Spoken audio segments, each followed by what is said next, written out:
fast-changing world, First Capital Bank Limited is leveraging the route of innovation to drive the bank forward. Mutemwa Ushewokunze, armed with 15 years of experience in investment banking, is taking the bull by the horns, leading the bank into a digitalized future. Ushewokunze is a seasoned banker whose exposure spans over 4 continents with specialized skills in commercial and investment banking, equity research and derivatives, commodities, currency, structured opportunities, and C-suite investor relations. He believes the bank's Pan-African heritage and footprint is pivotal in creating value for its clients in Zimbabwe.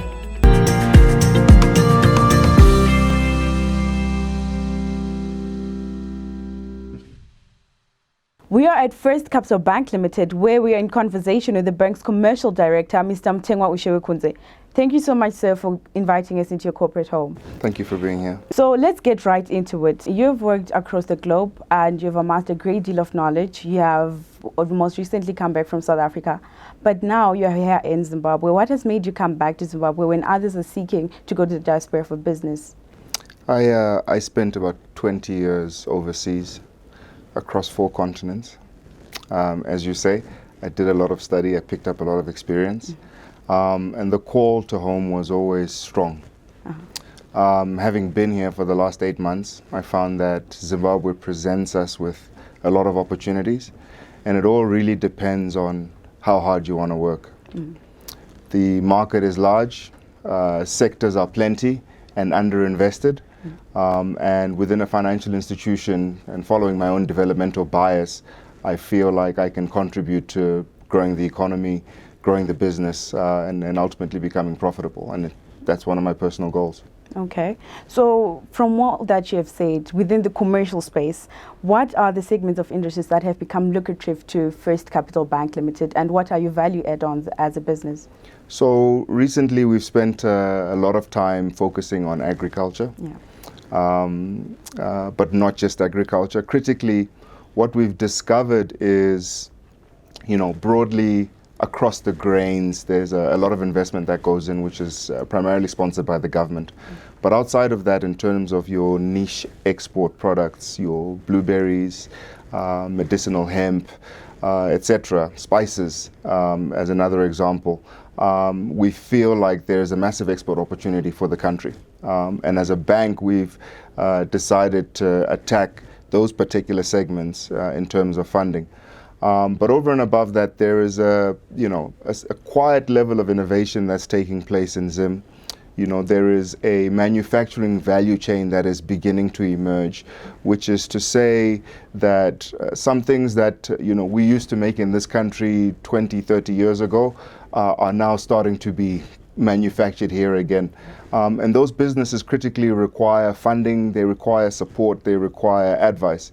And so we are actively looking to participate with entrepreneurs, with existing businesses, with legacy businesses that have been in the country for many, many years, since before independence, and trying to get those countries to grow, because ultimately it contributes to the growth of the economy. So this basically means you are actively participating in the agricultural value chain. So what is your magnitude as First Capital Bank? Yeah, so when we talk about agricultural value chain in Zimbabwe, sometimes the conception is that we are participating in government programs. We are active in some of the government programs, but not all of them.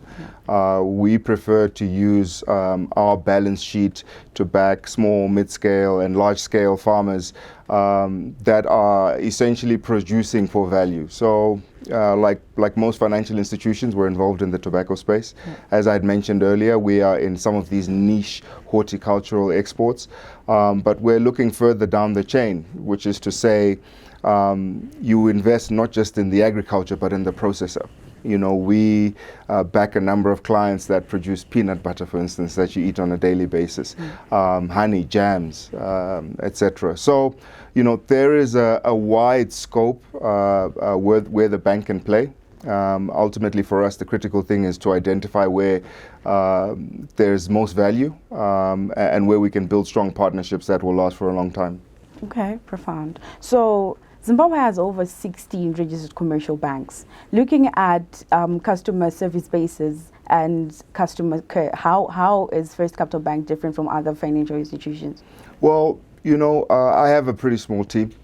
And for me, the critical thing in terms of customer service or being able to compete with the other institutions on the street is critically to manage relationships well.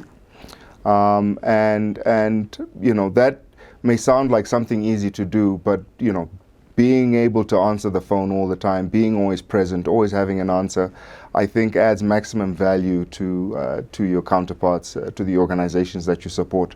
The critical thing about our department is we have people that have been with us for many years, which means we leverage off their experience. And Zimbabwe being such a very dynamic environment, it is critical that when the questions come, we have answers and we can respond quickly. And essentially, that's where we position ourselves within the competitive landscape. Okay. Seems you have a really close relationship with your customers when it comes to that.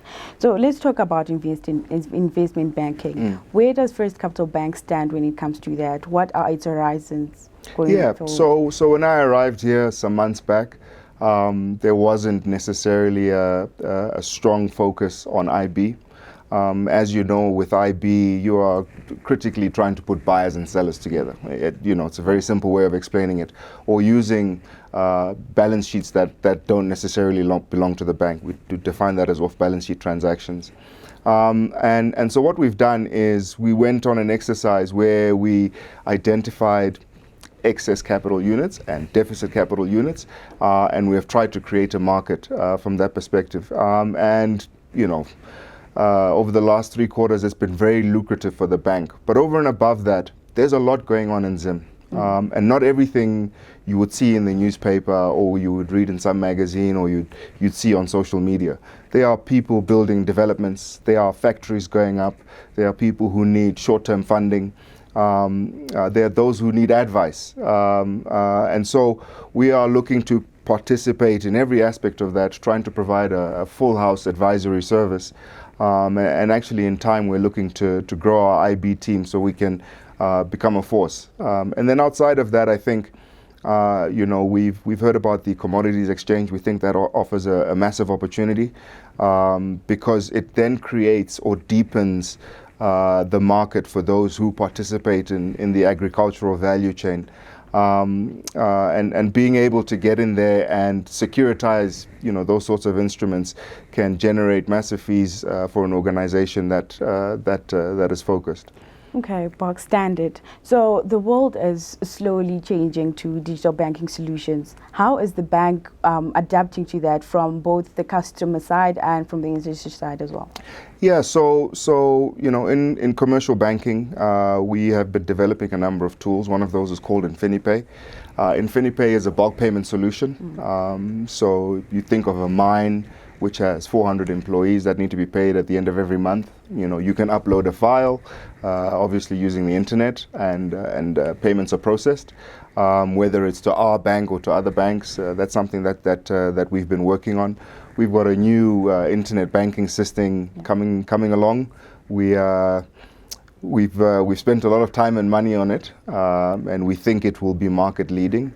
But technology and innovation are a much of a muchness. Everyone is pretty much trying to do the same thing. And if you want to win, you really have to come up with products that lead. And so we are working on a few things, which you'll see in 2022, which should make that statement. Well, we're looking forward to that. So now to just wrap up the conversation, what can your customers look forward to in future? What will First Capital Bank provide to customers in the next coming year? So it's a great question. From the world that I've come from, we talk about innovation, the power of data. We believe that we can leverage off the information we collect as a financial institution to help our clients make decisions better, make better financial decisions, which is to say in the commercial space to understand cash flow patterns, to understand revenues and expenses, and provide a holistic service that, walks into a customer's office and tells him, this might be a better way to run your business, in line with his own strategy and his own intent. But critically, our customers should look forward to that. We are focused on being able to take their information and to manipulate their information to give us the kind of answers that makes them profitable and makes us better bankers. Well, the future looks exciting with First Capital Bank, and we can say that. It certainly does. We were just in conversation with the First Capital Bank Limited Commercial Director, Mr. Mutemwa Ushewokunze. Thank you so much, sir, for sitting down with us and having this conversation today. Thanks.